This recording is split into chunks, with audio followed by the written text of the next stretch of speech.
Alright. This should be live on Twitch and YouTube. I'm just gonna make sure.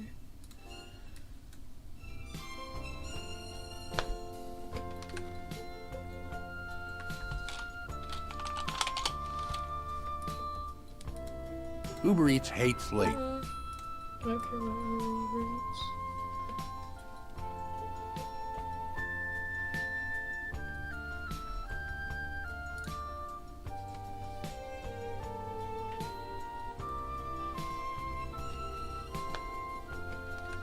Oh no, hit the stream, hit the stream. There we go. By the way, that music, I'm not even playing that. That's for my wallpaper, because wallpaper engine is so cool. So, yeah.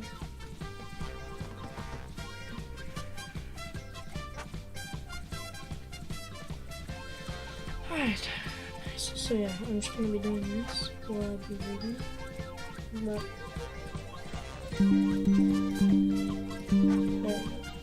let's get this right. Just while I read, because it's pretty cool in the background.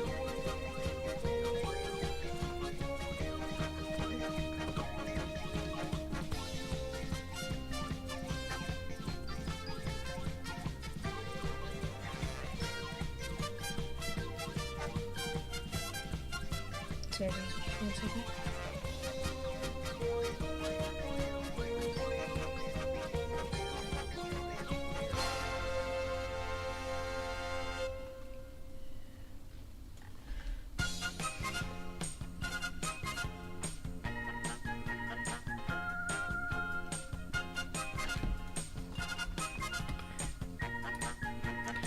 Nice. For some reason my YouTube quality is worse than my Twitch. But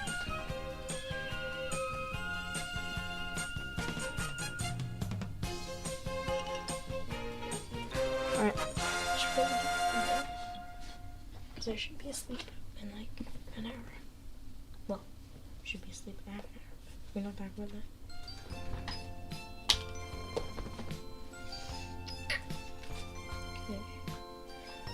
Oh, Joseph, somewhere on the Atlantic Ocean. Friend, message.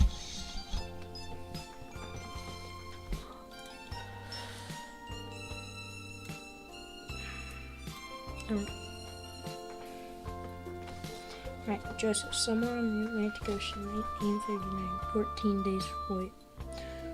14 days from home.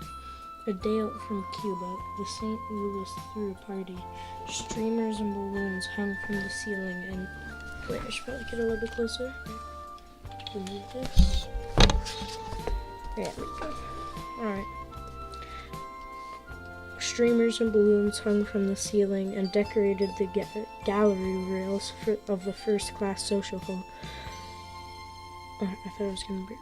Chairs and tables were pushed aside to make room for dancers. There was a feeling of wild relief, as though they were dancing away all of the stress of leaving Germany.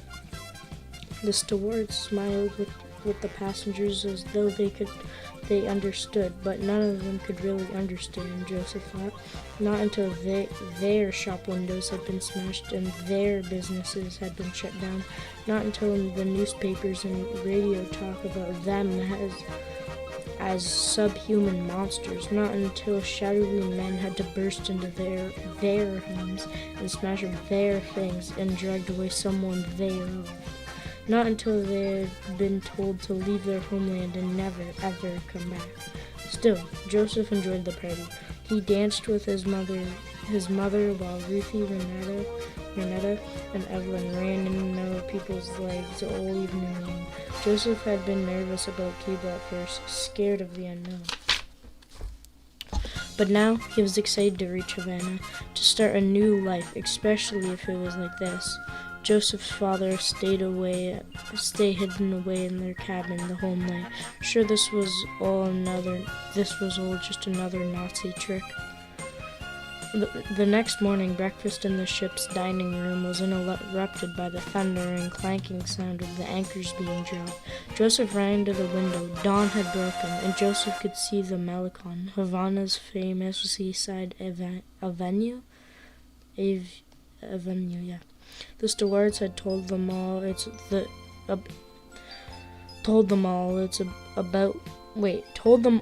about its theaters and casinos, restaurants, and the Miramar Hotel, where all the waiters wore tuxedos, but the St. Louis, period, not comma, wore tuxedos. There we are. But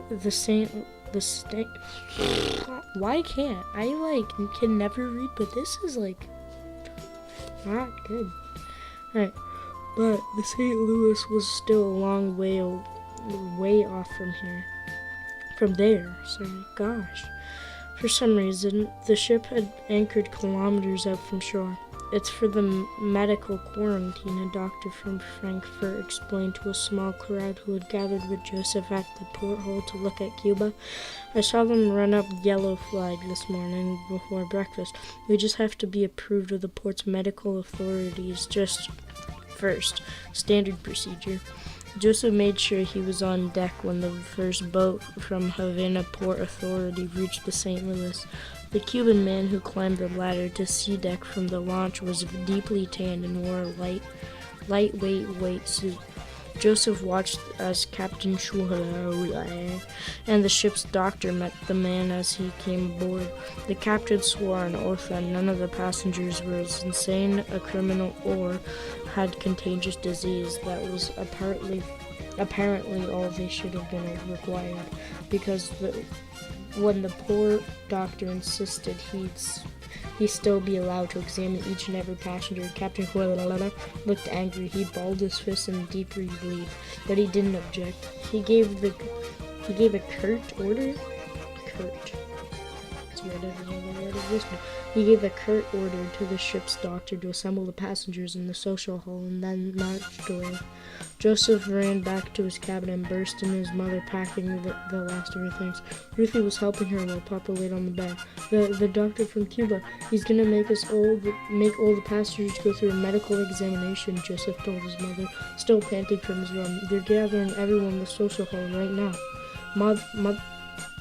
Mama shocked look told him she understood. Papa was not wrong. What if the Cuban doctor said he was too mentally disturbed to be allowed in Havana? Where would they go if Cuba was turned them away?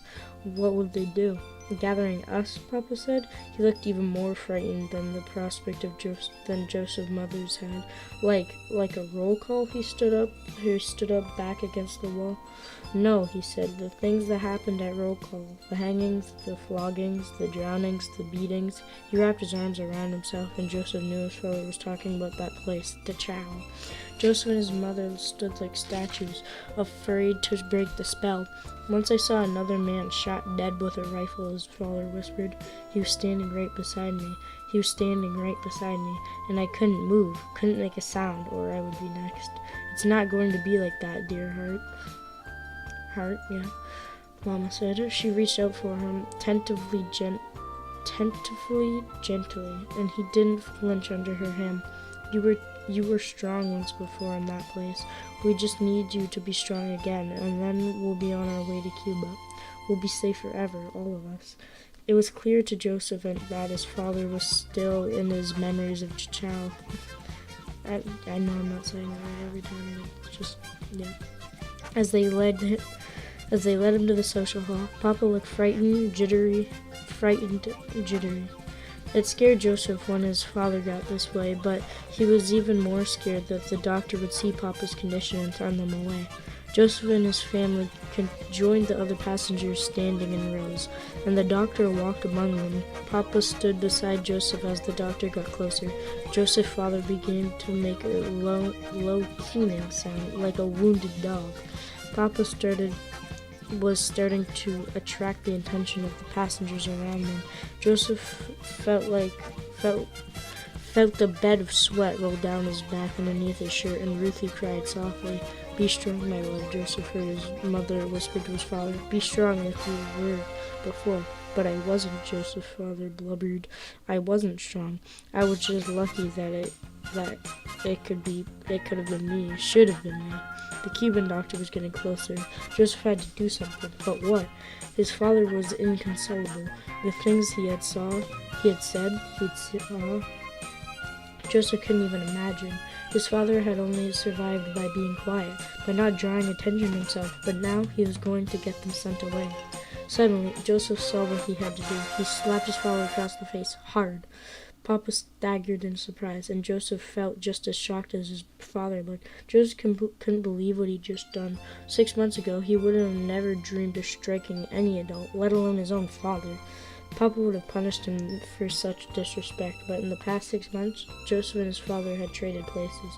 Papa was acting like a child, and Joseph was the adult. Mama and Ruthie stared at Joseph, stunned. But he ignored them and pulled his father back in line. Do you want the Nazis to catch you? Do you want them to send you back to the place? Joseph hissed at Papa. No. Jeez, alright, that's a bit much. Calm down, Joseph, his father said, still dazzled. That man there, Joseph whispered, pointing at the doctor. He's a Nazi in disguise. Holy crap. He decides who goes back to Dachau. He decides who lives and who dies. If you're lucky, he won't choose you. But if you speak, if you move, if you make even the slightest sound, he'll pull you out of line, send you back. Do you understand? Joseph's father nodded urgently. Beside him, Mama put a hand on her mouth and wept. But she didn't say anything. Now, clean yourself up quickly, Joseph told his father. Aaron Liddell dropped his wife's hand and dragged his oversized coat sleeve across his face and stood rigidly at attention. Eyes forward, like a prisoner. The doctor came down the row, looking at each prisoner. Oh, person. That's an each prisoner. Right.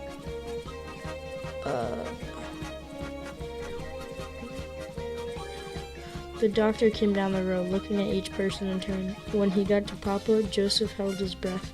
The doctor looked at Joseph's father up and down, then moved on. Joseph staggered with relief. They made it. His father had passed the doctor's inspection. Joseph closed his eyes and fought back the tears of his own. He felt terrible for scaring his father like that, for making Papa's fears worse instead of better, and he felt terrible for taking his father's place as the man of the family. Old Joseph Slice, he had looked up to his father, idolized him. Now it was hard to see him as anything but a broken old man. But all that would change when they got off the ship and into Cuba. Then everything would go back to normal.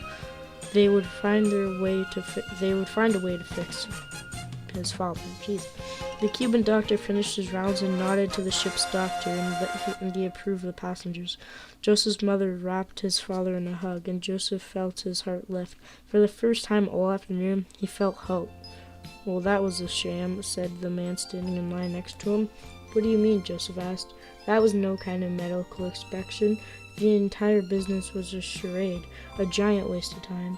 Joseph didn't understand. That was true, though. He just, looked at them. He didn't do any inspection. Joseph didn't understand. If it wasn't a proper medical inspection, what had it all been for? He understood when he and his family lined up at the ladder on sea deck to leave the ship. The Cuban doctor was gone, and he'd left the Cuban police officers behind him in this place. Oh no. They were blocking the only way off the ship. We've passed our medicals and we have all the right papers, a woman passenger said to the police. When will we be allowed into Havana? Mahanana, the policeman said in Spanish. Mahanana. Joseph didn't speak Spanish. He didn't know what Mahanana meant. Tomorrow, one of the passengers translated for them. Not today, tomorrow. It's exactly Muhammad's situation. And Mahmoud, I'm not sure. But it's pretty similar to that, yeah, and it's been 15 minutes for one chapter. Holy crap, I need it. Oh, holy crap. I just smacked myself in the face, but it actually kind of hurt. Alright. Isabel, the Straits of Florida, somewhere north of Cuba, 1993, one day from home. Isabel hit the water and sank into the warm Gulf Stream. It was pitch black all around her, and the ocean was alive. Not alive with fish, alive like the ocean was a living creature itself. It churned and roiled and roared with bubbles and foam. It beat her, pushing her and pulling her like a cat playing with a mouse it was about to eat. Isabel fought her way back to the surface and gasped for air. Isabel, her mother shrieked, her arms stretching out for her, but there was no way her mother could reach her. The boat was already so far away. Isabel panicked. How was it so far already? We have to get the boat turned, Isabel heard Louise cry. If we don't meet the waves head on, they'll row us over. Dad, Yvonne yelled. Isabel spun in the water, and a wave slammed into her, filling her mouth and nose with salty water and sweeping her under again. The wave passed and she broke the surface, gagging and choking, but she was already moving towards the place where she had seen Castillo's head before it went underwater. Her hand struck something in the dark water. And Isabel recoiled until she suddenly realized it was Castillo. The sea was tossing him around, but he wasn't moving on his own. Oh no. Wasn't fighting to get back out of the water. Isabel took in as much air as she could and dove down beneath the oncoming wave.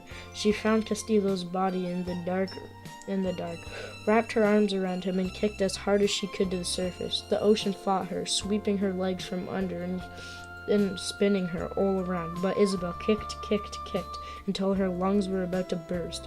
And then at last she exploded up into the cold air, gasping. There they are, Yvonne cried. Isabel couldn't even try to look for the boat. It was all what she could do to keep Castillo's lolling head above the water and catch quick breath before the waves rolled over them both.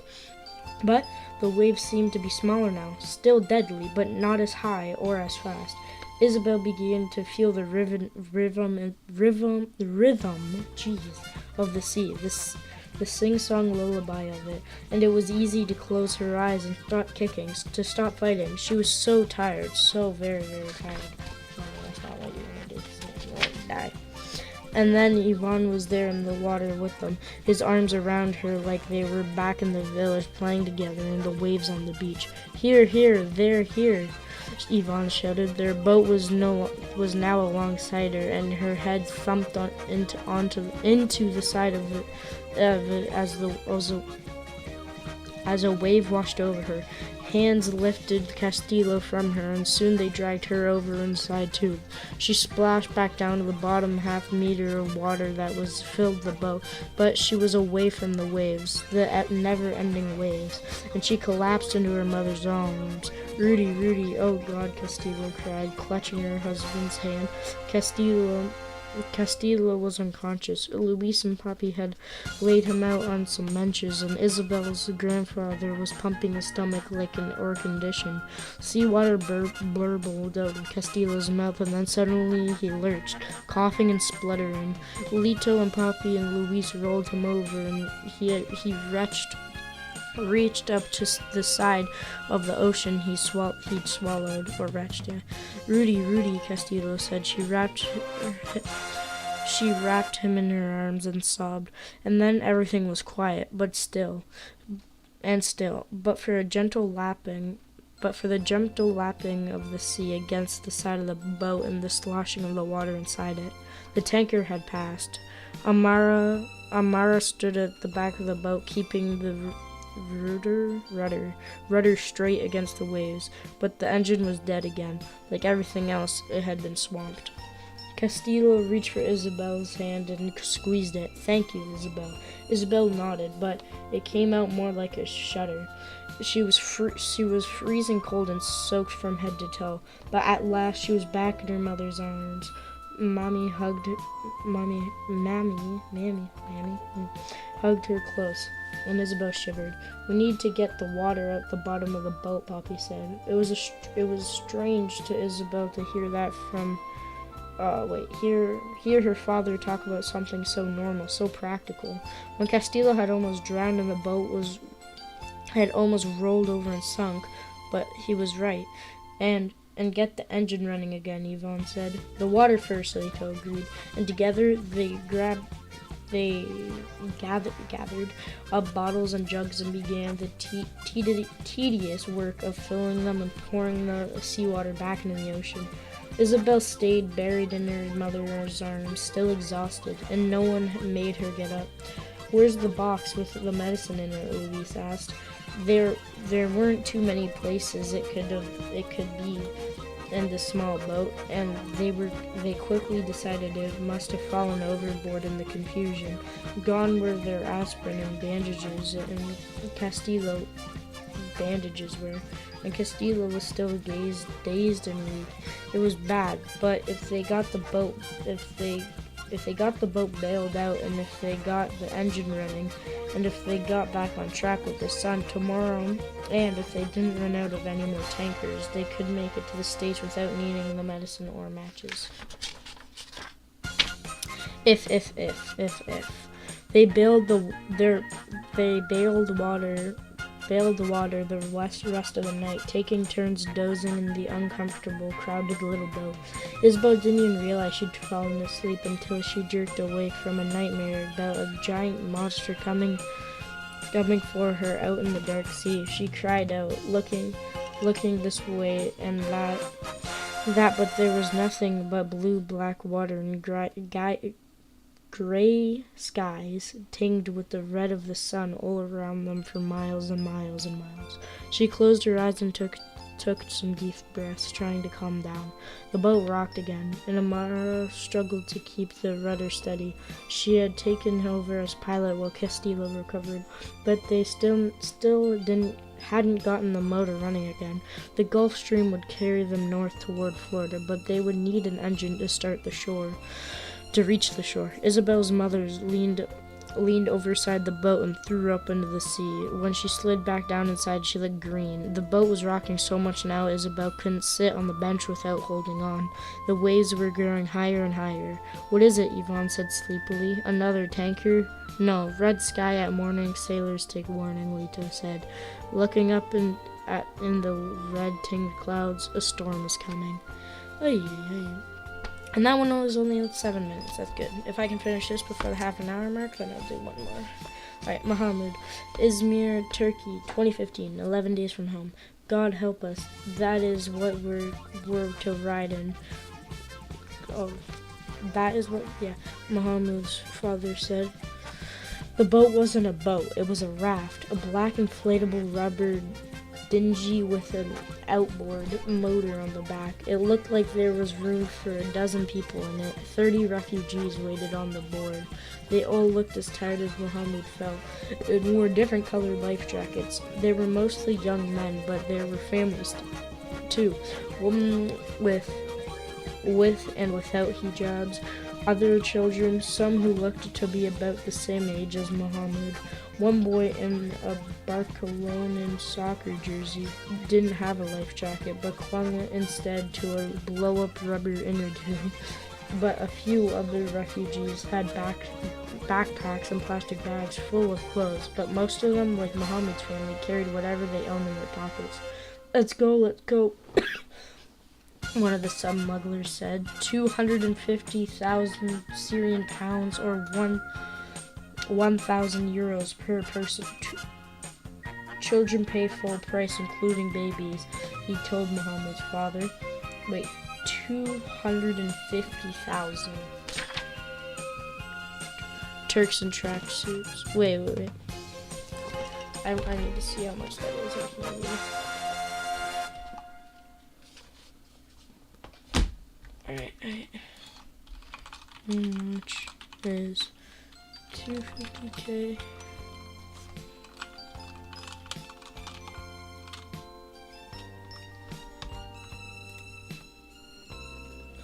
Okay, so they're gonna be spending around $18,500. $18,500 just to sail. That's what they said, right? Let me make sure. Oh, whoops. I accidentally went onto the wrong page.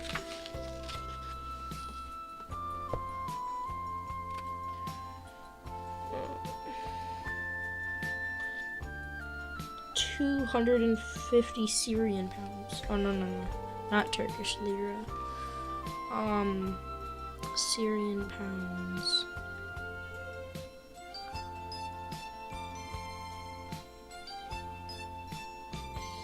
Syria. Oh, I'm not seeing it.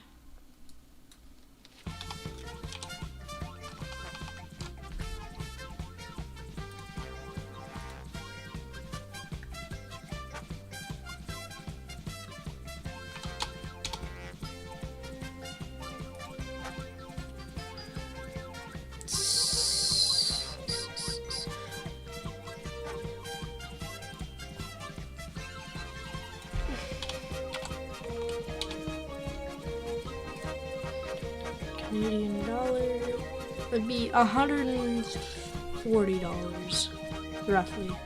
Sorry, I mistyped the last one. So they're going to be paying $140, which is a lot, again, considering their situation and just in general. That's a lot. Especially for, like, they didn't even say, like, a raft. I mean, like, a boat or a raft. He told there were two more Turks in tracksuits, like the ones who had turned them away from the mall, and they stood apart staring at the refugees like they were something disgusting that had just washed up along the beach. Their scowls made Muhammad want to disappear again. Dad handed out their life jackets and they put them on. Mom stared out in the black dingy bobbing and the gray dingy bobbing, in the Mediterranean seawater. She grabbed her husband's arms. "What are you doing, Yusuf? Is this the right decision? We have to get to Europe," he said. "What choice do we have? God will guide us."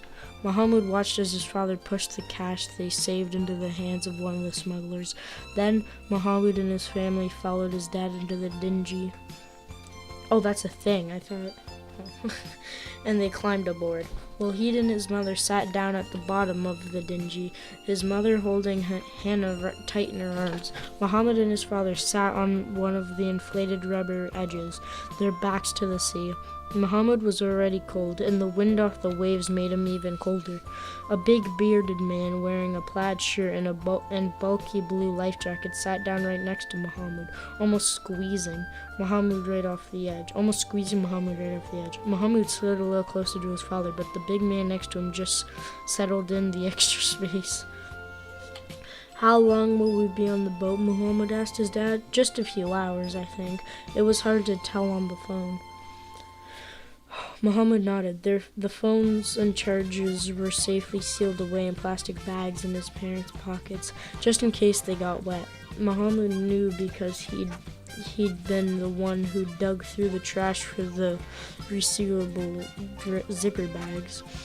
"So we don't have to get all of the way to Greek mainland," Dad said. "Just the Greek island of Lesbos, about 100 kilometers away, and then we're officially in Europe. And we can take a ferry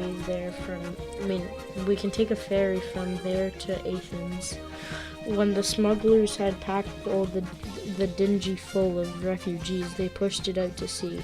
None of the smugglers came with them. If the refugees were going to get to Lesbos, they were going to have to do it themselves. "Does anyone know if dinner is served on this cruise?" Muhammad's father asked, and there were a few nervous laughs. The outboard motor roared to life, and the refugees cheered and cried. Dad hugged Muhammad. Then reached down to hug Mom, Wahid, and Hannah. They were finally doing it. They were finally leaving Turkey for Europe. Muhammad looked around in wonder. None of this seemed real. He had begun to feel like they were never going to leave. Muhammad had been so tired he could barely keep his eyes open before, but now the thrum of the motor and the chop of his boat has hit the wave after wave, flooded into him with adrenaline, and he couldn't have slept even if he wanted to. The lights of Izmir dwindled to glittering dots behind them, and soon Soon they were out in the dark, rough waters of the Mediterranean. Phone screen glowed in the darkness, passengers checking to see if they could tell where they were.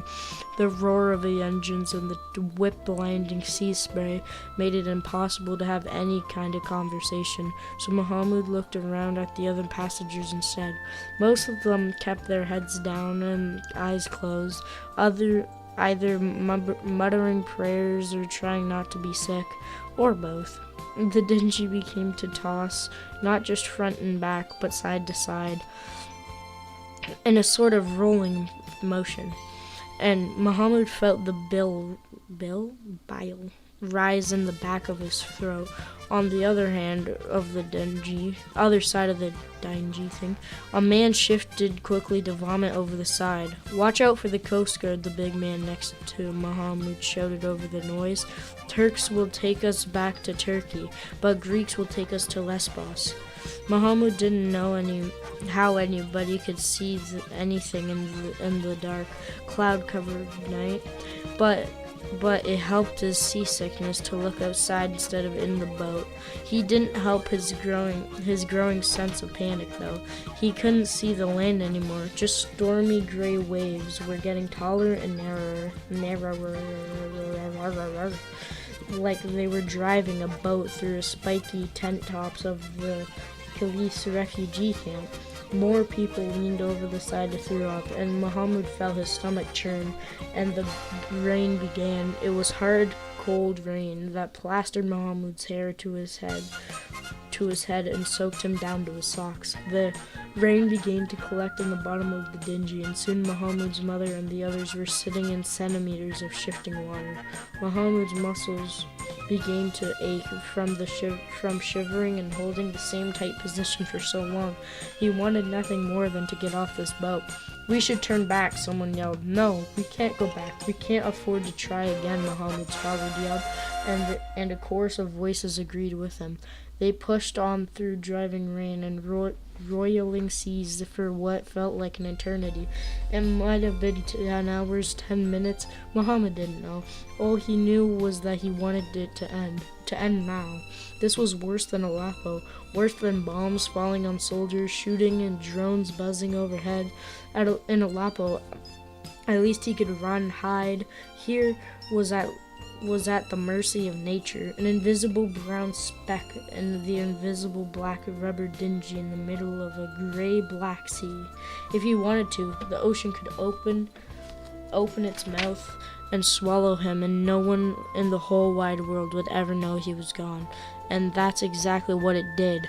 "I see rocks," someone in the front of the dinghy yelled, and then there's a loud boom like a bomb exploding, and Muhammad went tumbling into sea. Alright, that's not good.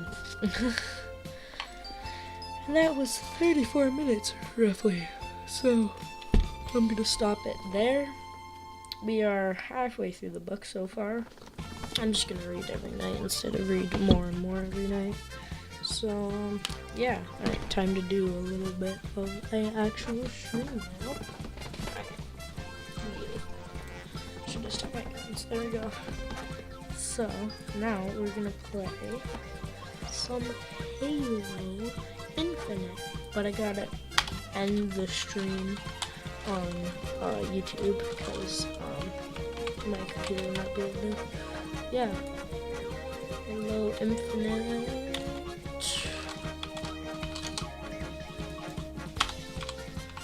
I'm just changing the stream on, yep, and then, yep. Okay, guys on YouTube, hope you guys enjoyed the stream, and I will see you on another stream. So yeah, bye. And stream almost ending, and streamed.